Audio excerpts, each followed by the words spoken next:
하나님 말씀 누가복음 9장 22절부터 27절 말씀.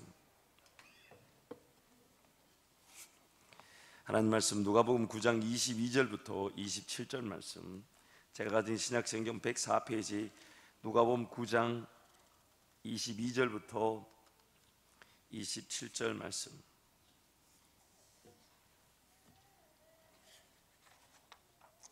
우리 6절 말씀을 제가 한 절 여러분이 한 절 교독하겠습니다. 22절입니다. 이르시되 인자가 많은 고난을 받고 장로들과 대제사장들과 서기관들에게 버림받아 죽임을 당하고 제3일에 살아나야 하리라 하시고, 또 무리에게 이르시되 아무든지 나를 따라오려거든 자기를 부인하고 날마다 제 십자가를 지고 나를 따를 것이니라. 누구든지 제 목숨을 구원하고자 하면 잃을 것이요 누구든지 나를 위하여 제 목숨을 잃으면 구원하리라. 사람이 만일 온 천하를 얻고도 자기를 잃든지 빼앗기든지 하면 무엇이 유익하리요? 2절 함께 갑니다. 누구든지 나와 내 말을 부끄러워하면 인자도 자기와 아버지와 거룩한 천사들의 영광으로 올 때에 그 사람을 부끄러워하리라. 내가 참으로 너희에게 이르노니 여기 서 있는 사람 중에 죽기 전에 하나님의 나라를 볼 자들도 있느니라. 아멘. 예수 그리스도를 믿고 하나님을 섬긴다는 것은 예수 그리스도 그분만을 쫓아가고 따르는 그 삶을 의미합니다. 나의 삶의 본질적인 자세가 예수 그리스도를 따르기 위해서 내가 지금 모든 시간이든 물질이든 삶을 사용하고 우선순위에 따라 삶을 쓰고 있는가? 내 삶이 예수 그리스도를 따르고 있는가? 뭔가 아직은 따라야 되는 목표로 저 멀리 세워두고 있는 것은 아닌지, 예수 그리스도를 따르고 있기 때문에 지금 내가 판단할 것을 이렇게 판단하고 결정할 것을 이렇게 결정하고 받아들일 것을 제대로 받아들이고 있는지, 우리 모든 삶의 결정은 어떤 습관이든 문화든 시간 씀씀이든 물질관이든 또 삶의 어떤 각양각색의 다양한 그런 자세나 스타일이든 모든 것들은 예수 그리스도를 따르는 길에서 결정이 되는 것입니다. 내가 예수를 따르기 때문에 그런 습관들을 받아들일 건 받아들이지만 또 거절할 것은 거절하게 되고, 예수를 따르고 있기 때문에 내가 혹시 즐기고 있는 것들이 있는 것은 아닌지, 오락이나 문화가 유행이 있는 것은 아닌지 나 자신을 뒤돌아보게 되는 것이죠. 그래서 오늘 예수님께서 그렇게 말씀하십니다. 누구든지 아무든지 나를 따라오려거든 자기를 부인하고 날마다 제 십자가를 지고 나를 쫓을 것이니라. 자기를 부인한다. 왜 이런 자기 부인이 일어나야 되는 것일까요? 예수 그리스도를 따르는 일에 가장 걸림돌이 되는 것이 무엇인지를 설명하고 있는 것입니다. 예수 그리스도를 따르는 일에 가장 큰 장애가 무엇일 것 같습니까? 바로 나라는 존재 자체죠. 죽었으나 그래서 하나님께는 아무런 가치가 없는 나란 존재가 그 죽었다는 것을 내가 인정하지 않고 펄펄 살아있을 때에 내 생각이 살아있고 내 판단이 살아있고 내 결정이 살아있고 또한 그런 것들을 지키기 위해, 나를 지키기 위해 다른 사람들을 이겨야만 하는, 자기를 부인하지 않으면 예수 그리스도를 온전히 따를 수 없다고 말씀하시는데, 내가 나를 지키면서 내가 예수 그리스도를 따른다고 할 때 결국 예수를 따르는 일을 제대로 따르지 못하게 되고 놓쳐버리게 되는 것이죠. 24절 말씀 보니까 누구든지 제 목숨을 구원하고자 하면 잃을 것이다. 그러나 누구든지 나를 위해 제 목숨을 잃으면 구원한다. 이게 무슨 말입니까? 나의 목숨 자체를 내가 돌보려고 하지 않는다는 거예요. 내 삶 자체가, 그래서 로마서 14장 말씀에 살아도 주를 위하여 살고 죽어도 주를 위하여 죽고자 하는 그 분명한 신앙의 중심을 가지고 주님을 예배하고 하나님을 예배하고 있다면 내 삶은 오히려 나는 내 것을 인정하지 않고 포기했고 내려놨고 죽으면 죽을지언정 세상의 방식대로 따라가지 못한다고 고백했을 뿐인데 오히려 하나님이 나를 예수 이름으로 살려주시더라는 것입니다. 예수 그리스도를 따르는 길에서의 삶인지 아니면 예수 그리스도를 따르는 것 자체가 내 삶의 다양한 혹은 여러 가지 문화 중에 한 가지인지, 예수를 따르고자 하는 그 분명한 길에서의 삶이 결정되고 있는 것인지, 아니면 예수를 따르지 않으면 지옥 갈 것 같아서 천국 가는 티켓 정도로 보험 하나 들듯이 취하고 있는 것은 아닌지, 오늘 우리의 신앙 자체를 살펴보아야 할 것입니다. 항상 이 신앙을 얘기할 때 균형 감각에 대해서 얘기합니다. 너무 광신, 맹신이 되어서도 안 되지만, 그러나 또 지나치게 나의 그런 본성이나 이성적인 판단과 생각에서만 신앙생활이 국한되어서도 안 됩니다.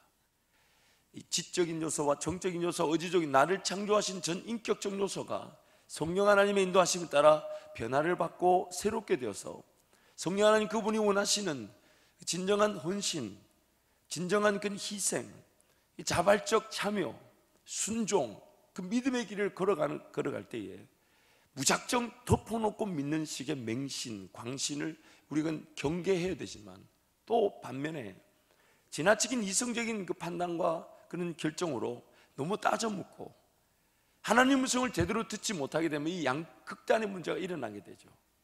자기 이성적인 판단으로 그 깨달음이 주어지지 않고 이해되지 않을 때는 걸어가지 않고, 또 한편으로는 하나님 음성을 듣지 못하다 보니까 맹신해서 광신해서 자기 하고 싶은 대로 무작정 덮어놓고 믿습니다, 믿습니다, 믿습니다, 이렇게만 신앙생활 할 수가 있다는 거예요. 그래서 항상 신앙은 이 균형 감각을 요구한다라고 말합니다. 그런데 이 균형을 요구할 때에 오늘 현대 그리스도인의 삶에서 이 균형에 대한 또 마귀의 절묘한 계략이 숨어 있습니다. 분명히 균형이 필요하지만 존재되어야 될 것이 존재되지 않은 채 균형만 강조되었을 때는 본질적인 것을 놓쳐버린 채 비본질적인 것에만 빠져 있을 수가 있다는 거죠.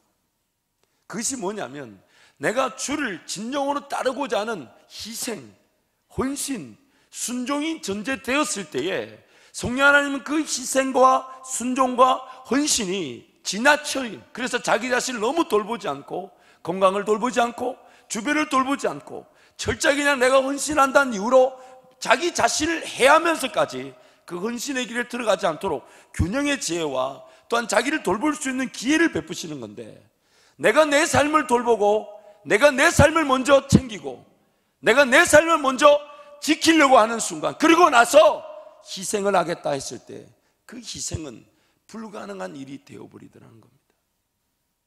내가 주님을 온전히 따르고자 하는 그 희생, 순종, 믿음, 온전히 주님께 내 삶을 기탁하고 주님이 어디로 인도하시든 저는 그 주님이 인도하시는 길로만 따라가겠습니다, 그 분명한 주님을 따라 나설 때에 성령 하나님이 지나치리만큼 자기 몸을 돌보지 않는 것에 대해서 돌볼 수 있는 기회를 주시고, 또한 가족이든 혹은 돌봐야 될 것들을 놓치지 않도록 지혜를 주실 것인데, 내가 따라야 될 그 딸을 희생의 길, 믿음의 길, 순종의 길을 가지 않으면서 먼저 내 삶의 균형적인 것, 갖춰야 될 것, 돌봐야 될 것, 보살필 것을 먼저 따져 묻는 순간, 어느 순간 균형을 이룬다는 그 신앙의 목적이 희생을 저버리게 되고 순종의 기회를 놓쳐버리게 되고 믿고 따라갈 수 있는 길을 따라가지 못하게 되더라는 겁니다. 왜입니까? 내 삶을 먼저 돌봐야 한다는 그 균형 때문에. 희생에 따른 균형이 되어야 되는 것이지 균형 그 자체가 목적이 되어서는 안 되는 겁니다. 예를 들어볼까요? 건강해야 합니다. 건강해야 합니다. 요즘 저도 이제 이게 눈이 자꾸만 이렇게 점점 시력이 안 좋아져요. 그래서 누가 저거 노안이라 그러는데 그 말이 더 기분 나빠요. 눈이 안 보이는 것보다 저보고 노안이란 말이 더 기분이 나빠요. 제가 벌써 이게 노안이, 그리고 또 어떤 분이 그 이제 안과의사 부인 되시는 집사님이 말하니까 더 그게 이 공신력이 있고 신뢰도가 가니까 너무 상처가 되는데, 뭐라냐면 눈이 좋던 사람이 노안이 더 심하게 옵니다 이렇게 얘기하는데, 제가 1.5 이랬거든요. 얼마나 눈이 천리안이었어요. 그런데 지금 눈이 침침해서 사실 여러분 이렇게 보고 있지만 안 보입니다. 잘 보였는데. 그래서 이제 이 건강을 살펴봐야 되는데, 근데 여러분 왜 건강해야 할까요? 삶에 건강하는 것이 목적일 수 없습니다. 내가 건강하기 위해, 건강을 지키기 위해 건강하기 위해 삶을 재편하고 시간을 보낼 수가 없습니다. 하나님의 사명, 교회를 세우며 하나님 나라를 건설하고 주님이 인도하시는 놀라운 그 은혜의 자리 헌신하고 수고할 기회를 위해서 내가 지금 건강해야 되는 것이지, 건강 자체가 목적이 될 수 없는 것이죠. 내가 뭔가 감당하는 일이 지나치게 감당될 때에 하나님이 건강해야 된다. 결국 하나님을 따르고자 내 삶을 내어드렸는데 주님을 온전히 따르기 위해 삶을 온전히 내어드렸더니 성령 하나님이 야, 이럴 때는 좀 쉬어야 돼, 돌봐야 돼, 조금 천천히 가야 돼, 아껴야 돼, 그렇게 말씀하실 때에 아, 주님 알겠습니다, 조금 쉬겠습니다, 조금 돌보겠습니다, 또 가족들과의 시간을 좀 보내겠습니다, 제 자신을 좀 더 살펴보겠습니다. 그러면서 다시금 더 귀한, 더 분명한 희생과 헌신을 위해 자기 자신을 돌보게 되는 것이죠. 희생에 따른 균형이 되어야 되는 것입니다. 근데 이 희생, 즉 주님을 따르고자 하는 그 희생이 없이 내 삶을 먼저 돌보고자 하는 순간, 오늘 본문 말씀이 뭐라고 합니까? 자기 목숨을 지키고자 하면 오히려 잃게 될 것이다. 잃게 될 것이다. 미국에서 이제 공부를 하다 보니까 참 미국 그 문화와 한국, 특히 교회 문화가 참 이게 양극단에 있다는 걸 알았어요. 미국 교회 목사님들은 한국 교회 목회자들을 보면 굉장히 신기하게 생각하는 게 있습니다. 그게 뭐냐면 한국 교회 목회자들은 동기부여가 되지 않았는데 뜨겁게 기도할 줄 아더라는 거예요. 그래서 심지어 어디 갔더니 옆에 분한테 이렇게 큰 집회에 가서 미국 이 목회자가 저한테 그러는 거예요. 옆에 뜨겁게 기도하고 있길래 한 분한테 물어봤대요. 뭘 뜨겁게 기도하냐고 했더니 그분이 그렇게 얘기했다는 거예요. 모른다는 거예요. 그냥 다 뜨겁게 기도하니까 기도한다는 거예요. 그러면서 자기 기도할 거 하고 있다는 거예요 지금. 그래서 제가 그 목사님이, 그 미국 목사님 저한테 그러는 거예요. 처음엔 자기가 그게 그분 한 사람만 이상한 사람인 줄 알았다는 거예요. 근데 나중에 몇몇 이렇게 돌아보니까 정말 뭔가 이렇게 왜 해야 되는지 모르고 그냥 하는 능력. 근데 그분은 그걸 굉장히 귀한 것으로 보셨어요. 왜냐하면 서구 사회는 동기부여가 되는 말이나 꿈이나 비전이 제시되지 않으면 헌신하려고 하지 않습니다. 그냥 우리 한번 걸어가 봅시다 했을 때 그 걸어간 자리에서 하나님의 그 인도하심을 보게 되는 믿음의 세계가 있을 수 있는데, 따져 묻고 퍼센테이지 딱딱딱 확률을 대면서 이성적으로 받아들여지거나 뭔가 가능성이 보이지 않으면 안 한다는 거예요. 서로 합의가 되지 않으면 안 한다는 거예요.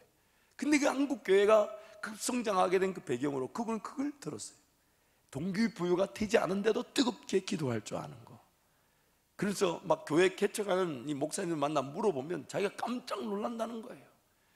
교회 개척의 어떤 하나님의 뜻이 무엇입니까? 라고 물었더니 오히려 자기가 욕먹었다는 거예요. 교회 개척에 무슨 뜻이 있냐고, 십자가 꽂으면 되지. 그걸 영어로 제가 들으면서 참. 근데 그분 우리 한국교회 목회자들의 장점이죠. 헌신이 높습니다.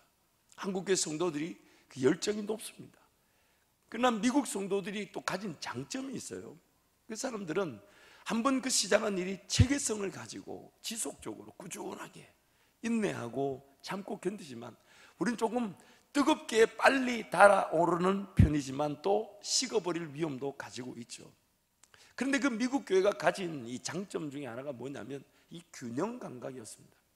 그래서 한국에서 목회자 리더십 세미나나 한국 목회자들 대상으로 미국 목회자를 모시고 리더십을 논하게 되면 항상 빠지지 않고 제시되는 내용이 뭐냐면 균형입니다. 목회자들 균형입니다. 그래서 막 예를 들어요.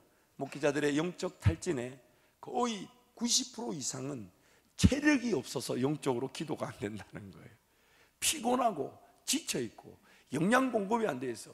그러면서 그분이 어떤 한 예를 들었는데, 자기가 어떤 한국교회 목회자들 모임 자리에서 3일 금식한 사람들 마지막에 기도할 때 막 지쳐있는 거를 그걸 보면서 자기 스스로 이 사람들 체력 떨어져서 기도가 안 된다. 그래서 주간공 먹고 기도가 잘 되는 거 뭐 그런 얘기도 하시고, 또 한 번은 어떤 목회자가 자기가 기도가 안 된다는 얘기를 자기한테 와서 상담을 하더래요. 그래서 그 한국 목회자를 데리고 맛있는 스테이크를 먹였대요. 그러고 나서 기도하랬더니 기도가 그렇게 잘 되더랍니다. 물론 비단 극단적인 얘기겠지만은 이 영적 탈진의 대부분의 경우는 이 체력이 없어서 그렇다. 그래서 여러분, 새벽 기도를 깨운다 할 때에 반드시 병행되어야 될 것이, 저녁에 좀 일찍 자고 체력을 안배해야 합니다. 체력을 안배해야 기도가 잘 되는 거죠. 아무튼 그래서 그 목회자가, 이제 한국교회 목회자들이 강조하는 거예요. 체력을 안배해야 된다고. 체력이 탈진하면 영적으로 탈진 현상이 같이 오게 되니까 체력을, 그래서 균형을 맞추라는 거죠. 무식하게 기도의 자리만 지킨다고 되는 게 아니라는 거예요. 가서 좀 잘 쉬고 효과적으로 쉬고 또 영양분을 공급받아서 그런 영적인 주님과의 관계를 위해 준비하라는 거죠. 균형이 필요하다는 거죠. 그러면서 또 얘기합니다. 지나치게 교회 사역에만 덤벼들어 가정이 깨지면 무슨 소용이 있느냐. 그러면서 가정이 깨어지지 않도록 가정을 돌봐야 된다, 막 이런 얘기하면 다들 한국교회 목회자들 수긍합니다. 또 그런 얘기도 합니다. 나쁜 죄를 짓는 목사는 목회할 수 있어도 아픈 목사는 목회 못한다고 막 그러면서 막 자기 몸을 돌봐라 막 이러면서 막 제가 그 얘기를 듣다 보면 제가 막 이 머릿속에 가글이 될 만큼, 아 그렇지, 체력을 안배하고 또 가족을 돌보고 또 아내와의 시간을 보내고 막 그렇게 막 그럼 막 그 자리에 사모님들 아멘하고 난리가 납니다. 할렐루야 아멘하고 막 이거 막 우리 남편 진짜 병 걸렸다 이러면서 막. 그리고 또 나쁜 목사는 목회래도 아픈 목사는 목회한다, 목회할 못합니다 하면 주여 하면서 얼마나 그 밑줄 동그라미 치면서 얼마나 쓰는지 몰라요. 그런데 제가 그런, 물론 오래 보진 않았지만 10여 년 정도 그 미국 교회의 그 리더십, 한국 교회 리더십의 그 차이, 그리고 한국 교회 항상 그 균형에 대해서 논해지지만 재밌는 것은 그렇게 균형이 강조되고 들을 때는 그렇다라고 동의되는 그 균형 감각이 한국 교회에 적용이 잘 되지 않는 거예요. 적용이 잘 되지. 어떤 면에 적용이 되지 않냐면, 첫 번째는 자기 삶에 목회자들이 그거 자체를 적용하려고 하지만 그거 자체가 적용이 하려고 하면 눈에 뻔히 보인다는 거예요. 뭐가 보일까요? 교회 사역이 제대로 펼쳐지지 않는다는 거예요. 그리고 또한 대부분의 부교육자들이 그걸 적용하고 싶어도 저 같은 담임 목사 밑에서는 그게 적용이 안 돼요. 안 돼요. 미친 듯이 일하는데 지 혼자 앉아가지고 가족 돌본다 그러면 보통 눈초리를 주지 않으니까, 그런 어떤 현실적인 문제가 있게 되니까 적용이 잘 안 된다. 그래서 왜 이 적용이 안 될까? 분명히 균형을 논한다는 거 틀린 말이 아닌데 왜 이 균형을 논하는 일이 동의는 되는데 적용이 안 될까? 여러 가지 어떤 원인이 있을 수 있지만 제가 한 가지 발견한 것은 그 미국 서구 사회는요, 그 목회자들, 특히 그 기독교 토양이라는 자체가 오래전부터 선조 때부터 희생되어진 토대 위에 교회가 세워져 있습니다. 그래서 그 목회자들이 균형을 논하는, 그 균형을 논하는 목회자들의 시간 관리와 물질 관리를 자세히 살펴보면 어릴 적부터 희생되어진 문화 위에서 희생하는 법을 배워와서 그 희생이라는 것을 전제로 한 삶이었습니다. 그래서 이미 제가 일전에 말씀드렸잖아요. 부흥하는 목사님, 젊은 목사님 막 개척했는데 2년 만에 2만 명 되고, 그래서 그 목사님한테 이런저런 묻다가 이 신앙의 대수가 몇 대가 됩니까? 우리는 그런 거 많이 묻잖아요. 제가 물었다가 깜짝 놀랐잖아요. 처음에는 기억이 잘 안 난다고 하다가 아버지가 16대인가 제가 17대인가 잘 기억이 안 난다 뭐 이렇게 얘기하는 거 보면 그 대수롭지 않은 얘기죠. 위에서부터 계속해서 그 신앙의 문화가 전수되어져 온 거예요. 할아버지가, 아버지가 이렇게 해야 된다, 저렇게 해야 된다. 심지어 어떤 목사님은 목사 8대째라 그러더라고요. 그러니까 배운 거는 뭐밖에 없는 거예요. 그러니까 그 문화의 삶의 전반적으로 희생이라는 그 토양이 분명히 갖춰져 있습니다. 그래서 시간이 그러나 하나님을 섬기며 사역하는 사역자로서의 희생이라는 문화에 스며들어 있다 보니까 그들이 균형을 논할 때는 정말 하나님의 능력, 성령의 인도하심처럼 이 균형을 통해 그들이 더 건강하게 사역하는 것처럼 보이는 거죠. 근데 반면에 우리 한국교회 토양, 특히 1세대 목회자들이 지금 만약에 균형을 논한다면 뿌려놓은 곳이 없고요, 또한 자기도 모르게 시간이, 물질이 이리저리 씀씀이가 빠져나가는 정말 진정한 희생의 토양이나 희생의 문화가 아닌 아직은 걸러져야 되고 아직은 변화를 받아야 될 그 많은 것들이 존재하고 있는데, 만약 균형을 논한다면 아무런 열매를 보지 못하는 겁니다. 그래서 제가 지켜본 바에 의하면 1세대 목사님들 중에 특히 우리 원로 목사님처럼 자기 것을 아끼지 않고 헌신하지 않으면 이런 큰 은혜를 보지 못하는 거예요. 그 희생이 없으면 열매를 보지 못하는 거죠. 그래서 희생이 없는 균형은 성장하지 못한 나무에서 열매를 기대하는 것과 같습니다. 아직 나무는 자라지 않았는데 거기서 열매를 기대하는 것과 같아요. 그래서 항상 저와 여러분이 자기 자신을 살펴볼 때에 과연 나는 주님을 온전히 따르기 위해서, 그래서 하늘의 밀알이 땅에 떨어져 죽어야만 나무가 되고 열매를 맺는다 했으니, 나는 정말 지금 희생의 자리에서 주님을 따르고자 했는데 주님이 나에게 균형에 대해서 논하고 계신 것인지, 아니면 아예 따르지도 않고 희생하지도 않는 상태에서 내 삶을 돌보고 내 삶을 챙기고 가족과의 시간, 또 자기를 돌보는 거, 자기 자신을 지키는 이런 것에만 빠져 있는 것은 아닌가. 우리 자신들을 살펴보아야 되는 것이죠. 만약 희생에 따른 균형이 아닌 균형 그 자체에만 매달려 있다면 아무런 열매를 볼 수가 없습니다. 그래서 동의는 되지만 적용이 안 된 이유가 뭐냐면, 희생이라는 그 분명한 이 토대가 없이 균형이 논해지는 순간 신앙은 성장하지 못합니다. 자라지 못합니다. 더 귀한 그 믿음의 세계, 또 그 믿음의 세계에 요구되는 헌신, 순종의 기회를 맛보지 못하게 되는 것이죠. 그러다 보니까 자꾸만 자기 실력, 인간적인 능력 안에서만 신앙생활을 하게 됩니다. 예수 믿을 수 있을 때, 할 수 있을 때, 하고 싶을 때, 이해가 될 때, 받아들여질 때, 아니면 분위기에 어쩔 수 없이 끌려가는 그런 수준, 신앙이 하나님과 함께 절대적인, 그분이 나를 내 삶의 지경을 넓혀주시면서 정말 놀라운 그 은혜의 역사로 채워주시고, 그러다 보니 들려야 될 음성이 들려지게 되고 따라가야 될 길들이 제시가 되고 나타나고, 또 한 걸음 내딛었더니 기다렸다는 듯이 내 한 걸음보다 더 많은 준비로 나를 기다리신 하나님의 인도하심을 보는 그런 은혜들을 누리지 못하게 되는 거죠. 그러다 보니까 결국 신앙이 언제 뜨거워지냐, 반드시 해결해야 될 일인데 내가 해결하지 못하는 불가능한 일을 만났을 때, 그때 신앙이 그제서야 간절해지고 하나님을 찾게 되더라는 것입니다. 그래서 여러분, 항상 깨어있되 내가 지금 오늘 예수 그리스도를 따라가고 있는 삶에서 정말 나에게 하나님 지혜를 주시고 명철을 주셔서 돌봐야 될 것들을, 놓치지 말아야 될 것들을, 잃어버리지 말아야 될 것들을 챙길 수 있는 은혜를 주시는 것인지, 아니면 따라가야 됨은 알지만은 여전히 먼저 내 삶을, 내 생명을, 내 가족을, 내 주변을 돌보려고 하는 것에 집중해 있는 것은 아닌지, 우리 자신들을 살펴보아야 되는 것이죠. 누가복음 9장 57절에 62절 말씀 함께 갑니다. 길 가실 때에 어떤 사람이 여짜오되 어디로 가든지 나는 따르리이다. 예수께서 이르시되 여우도 굴이 있고 공중에 새도 집이 있으되 인자는 머리 둘 곳이 없도다 하시고, 또 다른 사람에게 나를 따르라 하시니 그가 이르되 나로 먼저 가서 내 아버지를 장사하게 허락하옵소서.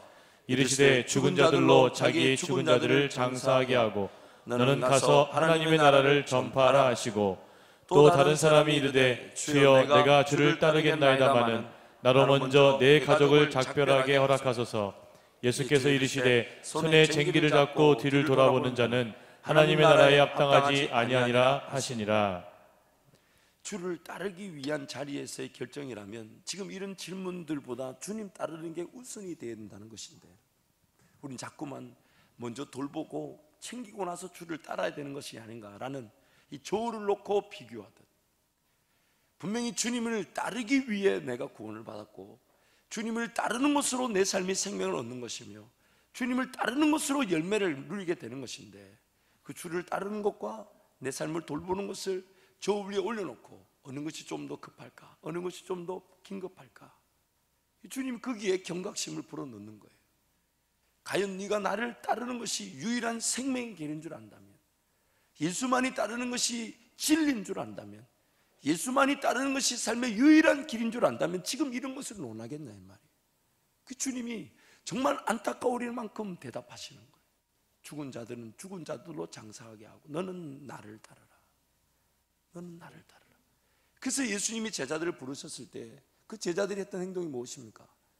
모든 것을 버려두고, 배들을 버려두고, 심지어 부모조차 버려두고 예수를 쫓으니라. 예수를 쫓으니라. 내 삶을 내가 지키고 보호하려는 순간, 어쩌면 그 내가 지키고 보호하려는 것이 나 때문에 어렵고 힘들고 죽어질 수가 있습니다. 주님을 온전히 따라간다면 그 주님께서 내 삶을 돌보아 주실 것인데, 아니 그리 아니하신다 할지라도 내가 주님을 따르는 것이 유일한 생명의 길이고 진리인 줄 알아 주님만을 따라간다면 성령 하나님께서 그에 따른 균형의 은혜를 베풀어 주실 것인데, 따라가진 않고 희생하지 않으며 헌신하지 않으면서 뭔가 내 삶을 돌보고자 하는 것이 오늘 우리의 문제일 수 있다는 것입니다. 베드로는 분명히 예수님을, 모든 걸 다 버려두고 예수님을 따랐습니다. 모든 걸 다 버려, 심지어 배와 그물과 아버지 함께 일하고 있던 아버지조차 버려두고 예수를 따랐다 했는데, 성경에 보면 재밌는 장면이 나오죠. 누가복음 4장 38절 39절 말씀 보면 예수께서 일어나 회당에서 나가사 시몬의 집에 들어가시니 시몬의 장모가 중한 열병을 앓고 있는지라 사람들이 그를 위하여 예수께 구하니 예수께서 가까이 서서 열병을 꾸짖으신데 병이 떠나고 여자가 곧 일어나 그들에게 수종드니라. 예수님을 따르려고 하는데 베드로의 장모가 열병이 들었습니다. 그래서 베드로는 뭘부터 해야 될까요? 뭘부터 해야 될까요? 근데 여러분 바꿔서 한번 생각해 보시죠. 예수를 따를 분명한 기회가 있었는데 지금 장모님이 열병에 들었으니 그 장모님의 열병을 돌보고자 했을 때 과연 베드로가 장모님의 열병을 돌보는 것으로 그 열병이 치유될 수 있었을까요? 치유될 수 있었을까요? 우리 생각에는 내가 지금 주님을 따르면 이거 포기하고 저거 죽고 이거 내던져야 되지 않냐, 잃어버리는 것이 아니냐 라고 얘기할지 몰라도 주님 생각은 다릅니다. 내가 주님을 따르는 길에 정말 필요한 일이라면 주님이 그 일을 해결해 주실 것이고, 만약 그렇지 않다면 버려져야 되고 죽여져야 되는 것으로 정리되게 하실 것입니다. 근데 우리는 그에 대한 믿음이 없는 거죠. 과연 내가 붙들고 있는, 지키고 있는 이 삶이 내가 내려놓으면, 과연 이걸 포기하면, 과연 이걸 내가 정말 놓고 주님을 따르면 이게 정말로 주님이 돌봐 주실까? 그러면서 만약 베드로처럼 주님을 따르지 않고 장모의 열병을 돌보고만 있다면 베드로는 언제 주님을 따를 수 있을까요? 그리고 주님을 따랐기 때문에 주님이 장모의 열병을 고쳐주시는 그 은혜를 과연 베드로는 볼 수 있었을까요? 오늘 우리 삶은 예수 그리스도를 따르지 않으면 안 되는 삶으로 우리는 이미 구원받고 이 자리에 존재하고 있습니다. 제가 오늘 목소리가 좋지 않아서 낭낭하게 부드럽게 얘기한다고 여러분도 낭낭하게 부드럽게 답하시는 것 같은데, 지금 오전 내내 고함을 쳤더니 이 목소리를 조금 아끼는 것이 균형이 필요해서 이렇게 소리를 아끼는 중인데, 여러분까지 여러분 소리를 아끼시면 이 균형이 또 깨어지게 됩니다. 지금 여기에 2cm짜리 혹이 하나 있다, 동그란 게 있다, 지금 이렇게 해서 지금 저희 이거를 어떻게든 균형을 가져야 되는데, 여러분이 지금 이게 아멘 소리가 크게 나지 않으면 저의 균형이 또 깨어지게 되고 생명의 위협을 당할 수가 있다. 농담입니다. 여러분, 오늘 우리 삶에 그 모든 필요들, 있어야 될 것들, 해결해야 될 것들 우리 주님이 모르시지 않습니다. 우리 주님 모르시지 않습니다. 그러시면서 하신 말씀이 너는 나를 따라오너라. 너는 나를 따라오너라. 그 주님을 따라가게 되면 정말 내 삶을 돌봐야 될 것들이 있다면, 분명히 내가 그 돌본다고 붙들고 있었으면 결코 해결하지 못할 일들을 내가 주님을 따랐다는 이유로 주님이 그것을 돌보아 주실 것이고, 주님이 책임져 주실 것이고, 주님이 내가 붙들고 있는 것보다 더 풍성한 은혜로 함께 주실 것입니다. 그래서 여러분, 내가 누구든지 자기 생명을 지키고자 한다면 잃어버리게 되는 거예요. 그러나 누구든지 자기 생명을 주님께 내어드리고 죽으면 죽을지언정 주님 따르겠다 하면 오히려 그 잃어버리겠다는 그 생명은 주로 말미암아 구원을 얻고 살아나게 되는 것입니다. 말씀을 정리하겠습니다. 성령 하나님께서 우리로 인도하실 때에 가장 최고로 그리고 유일하게 요구하시는 조건이 딱 한 가지입니다. 정말 예수 그리스도 이름으로 충분하며 무엇이든 길을 열어줄 때에 네가 순종하며 따라가고자 하느냐.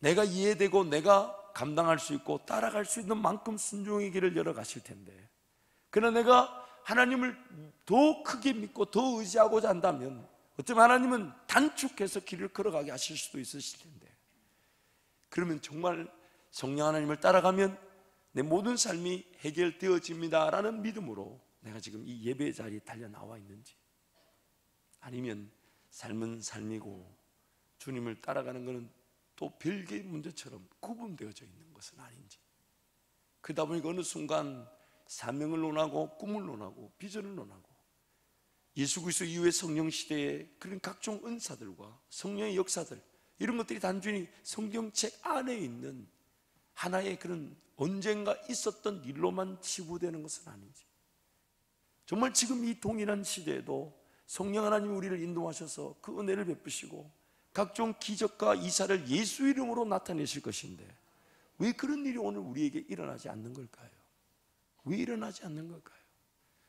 어쩌면 저와 여러분이 예수만을 온전히 바라보며 그분만을 쫓아가지 않고 있기 때문에, 그래서 내 삶을 돌보는 거, 나를 지키는 거, 내 자신을 보호하는 거, 내 비즈니스가 우선이고 내 가정이 우선인 그 균형 감각에만, 그 균형에만 사로잡혀 있다 보니 희생의 기회가 없고 순종의 기회가 없고 믿음의 세계를 걸어가지 못하는 것으로 인해 아무런 역사를 보지 못하고 있을 수도 있습니다.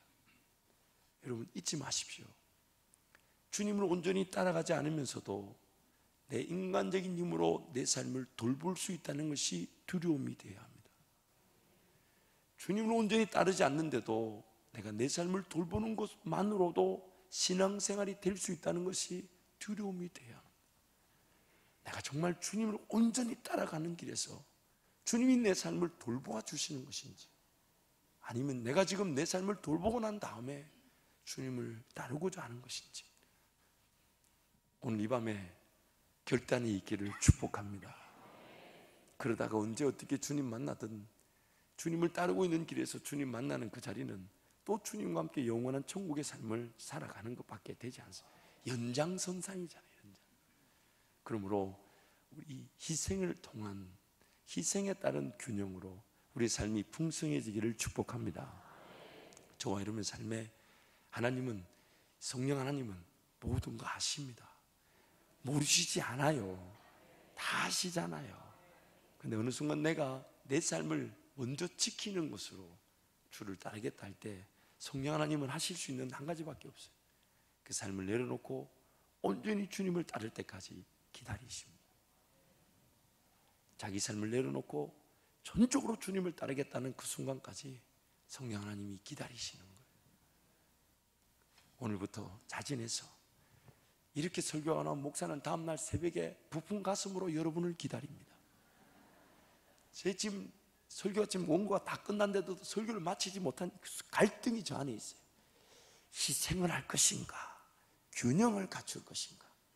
무슨 말이냐면 내일 새벽에 어차피 안 올 거니까 조금 더 설교하고 기도하고 보낼 것인가, 아니면 이분들을 믿고 지금 일찍 맞춰서 보낼 것인가. 목사는 이 참 별걸 고민을 다 하죠. 제 진솔한 고백입니다. 우리 원로 목사님 저에게 하셨던 말씀이 있어요. 기도시킨 만큼 기도한다. 웃자고 한 얘기인데 아무도 웃지 않았죠. 사랑하는 성도 여러분, 오늘 조금 일찍 마칠 테니까 오늘 얼른 집 와서 주무시고 내일 새벽을 깨우는 희생을 통해 우리 주님을 온전히 쫓아가기를 축복합니다. 기도하겠습니다. 하나님 아버지, 은혜와 사랑을 진심으로 감사합니다.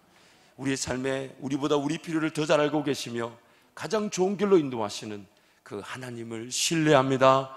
예수만을 쫓기 위해 내 삶을 구별하게 하여 주옵소서. 내 삶을 지키고자 했을 때 오히려 죽을 것이나 내 삶을 죽고자 내어드렸을 때 성령 하나님이 살려주시는 은혜로 날마다 자기를 부인하며 제 십자가를 지고 주님 따르는 제 모든 성도 되게 하여 주옵소서. 귀한 예물을 드립니다. 하나님, 귀한 예물을 받아주시고 하나님, 이 예물을 구별한 손길들마다 더 크고 놀라운 주의 은혜와 능력을 기대하며 언제든 어느 때든 나누고 베풀고 섬김이 자랑이 되는 귀한 은혜의 물질들, 통로들 되게 하여 주옵소서. 귀한 이 밤에 하나님 함께 찬양하며 기도하는 성도들 또한 날마다 내 자신을 쳐서 복종시키며 내 자신을 자고자 하는 욕심을 희생시키며 뭔가 더 누리고자 하는 것들을 희생시키며 주님과의 관계를 더욱더 사랑하며 주님께 달려나와 기도하는 우리 모든 성도 되게 하여 주옵소서. 예수 이름으로 축복하며 기도합니다. 아멘.